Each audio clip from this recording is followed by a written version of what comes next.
començar amb dissenyar una propietat des de zero pot semblar aclapador, oi? Gairebé una muntanya impossible d'escalar. Però i si existís un mapa?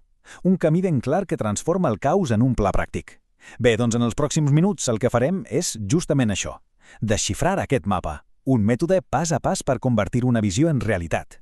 Aquesta idea és literalment el cor de tot. Un disseny no és només posar coses en un lloc. Com diu aquesta cita, és un matrimoni. Un matrimoni entre el paisatge i la gent. Es tracta de crear un ecosistema viu, on cada peça, des del sol fins a les habilitats de qui viu, tot, absolutament tot, funciona en una harmonia perfecta. Perfecte, doncs el nostre viatge tindrà 5 etapes ben clares.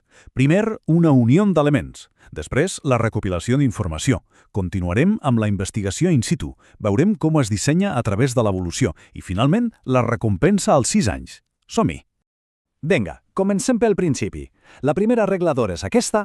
Aquí no hi ha peces separades. L'èxit neix d'una unió perfecta, una fusió total entre el paisatge, les persones i tot el context local. Pensem-hi com si fos un sol organisme viu. Però què vol dir exactament aquesta unió? Aquí és on la cosa es posa interessant. Un disseny holístic és com teixir una taranyina. S'han de treballar-se tots aquests fils. El terreny, la gent, les seves habilitats, els diners disponibles, els recursos locals i, sí, fins i tot les lleis. I sabeu què passa quan tot està ben connectat? Que el sistema esdevé pràcticament indestructible. Molt bé, ara que tenim la filosofia clara, comença la fase pràctica. Abans de posar un peu al terreny, cal fer una bona feina de detectiu. Aquesta investigació és, de fet, la base, els fonaments sobre els quals es construirà absolutament tot. Aquesta investigació té 4 pilars fonamentals. Primer de tot, cal avaluar el client. Després, cartografiar el terreny.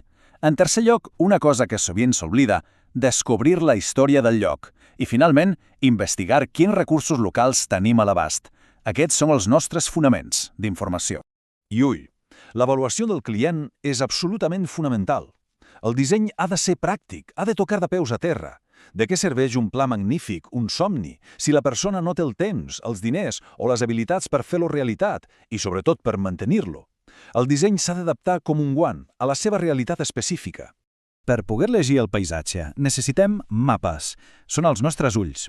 Les fotos aèries, per exemple, ens donen una visió general, una vista d'ocell. Els mapes de curves de nivell, aquests ens revelen el relleu, les formes del terreny. I avui dia, les eines digitals ho combinen tot, permetent una anàlisi molt més profunda.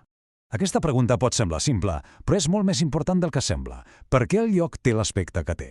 Entendre l'ús històric del sòl, això revela informació vital. Va ser una zona de cultiu, una pastura, un bosc abandonat? La resposta ens diu moltíssim sobre la salut del sòl, els patrons d'erosió i, clar, sobre les possibilitats de futur que té aquell disseny.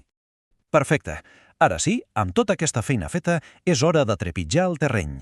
Aquí és on la investigació es troba de cara amb la realitat. És el moment de caminar, d'observar i, sobretot, d'escoltar el que el paisatge ens està dient. Durant aquesta visita, és clau anar documentant els elements d'infraestructura. Per on seria millor l'accés? On tindria sentit construir? Com es podria aprofitar l'energia del lloc? On col·locaríem els diferents sistemes productius com els horts o els animals? Es tracta de començar a fer un primer esbós mental de com es distribuiria tot. Però no només hem de pensar en el que construirem. És igual o més important entendre el que ja hi és. Cal observar els pendents, analitzar el tipus de sòl, les formes del terreny, les plantes autòctones, els animals. Recordem-ho, el disseny ha de treballar amb la natura, mai en contra seva. Un bon disseny no només pensa en el millor escenari possible, no? També ha de pensar en el pitjor. Es tracta d'anticipar-se. Com podríem evitar un incendi? Com frenem aquella zona d'erosió? Les respostes a aquestes preguntes s'han d'integrar al pla des del minut zero. Això és dissenyar per a la resiliència. Molt bé, ara passem a la implementació. I aquí hi ha un canvi de mentalitat que és clau.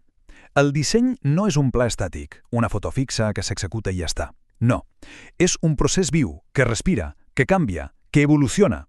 Aquest procés segueix un cicle que es va repetint. Es comença aprovant sistemes a petita escala, sense grans inversions. Després s'avalua com funcionen, com evolucionen, a partir d'aquí estan ajustos o s'amplien. I el més interessant és que, amb el temps, aquest procés s'apodera el propietari. Aprèn a llegir el seu propi sistema i, al final, es converteix en el seu propi dissenyador. Aquí una petita pausa per a un consell pràctic que és absolutament crucial. Abans de fer qualsevol canvi important, és imprescindible parlar amb les autoritats locals. Entendre la normativa, saber què està permès i què no, és fonamental per garantir que el disseny sigui legal i, per tant, viable a llarg termini. I ara arribem a la part més motivadora de totes.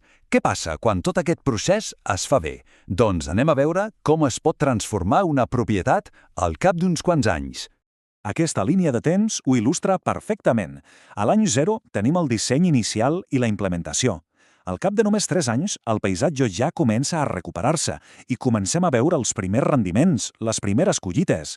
I al voltant del 6è any, l'objectiu és tenir un sistema ja madur, sostenible i, per què no, fins i tot rendible.